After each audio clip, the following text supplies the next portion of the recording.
Most people assume that successful people just work harder or get luckier than everyone else.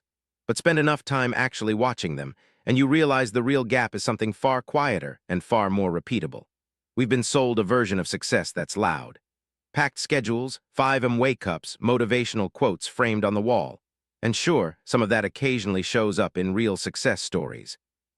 But when you actually spend time around people who have built something lasting, a business, a body of work, a life they're proud of, you notice something surprising. They're almost never the ones performing the most visibly. The first quiet habit is this: they treat their attention like a scarce resource, because it is. They're not checking their phone every 8 minutes. They're not reacting to every ping and pull on their focus. At some point, they made a deliberate decision about what gets their full concentration, and almost everything else learned to wait. The result isn't that they do less, it's that what they do actually lands. They also finish things at a rate most people don't. This sounds simple, but most people are quietly managing a graveyard of half-done projects and lingering obligations. Successful people close loops.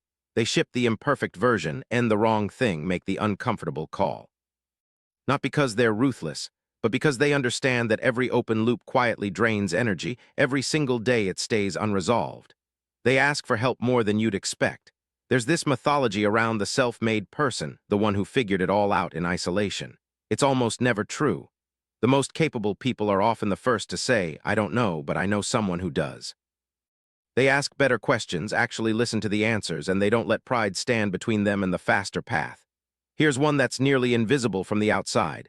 They spend real time just thinking. Not in a conference room, not in reply to an email chain, alone with space.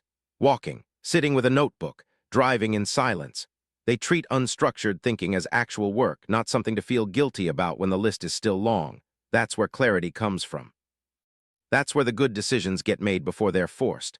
They're also unusually good at saying no, and not in a way that's cold or dismissive. They've simply gotten honest about what they're building and what doesn't serve it. When you know what you're optimizing for, every incoming ask has a clear answer. When you don't, every opportunity looks like a yes, and before long your calendar belongs to everyone except you. They manage energy, not just time. A full calendar isn't the same as a productive one, and they know it. They protect the window when their thinking is sharpest. They build real recovery into the weak sleep movement, time away from screens, not as rewards for finishing everything, but as inputs to performing well in the first place. They treat their body like the tool it is.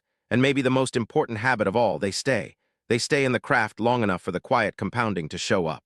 Skill compounds. Relationships compound. Reputation compounds. The people who built something worth pointing to almost never did it in a single sprint. They did it by showing up, making small improvements, and not walking away during the stretch where progress felt invisible and the work felt like it might not be going anywhere. None of these habits photograph well. None of them trend. They don't make for an inspiring reel or a punchy thread. And that's exactly the point, because what makes them powerful is that they're sustainable. They're not a phase, not a challenge, not a season. They're just the way these people move through the world quietly every day.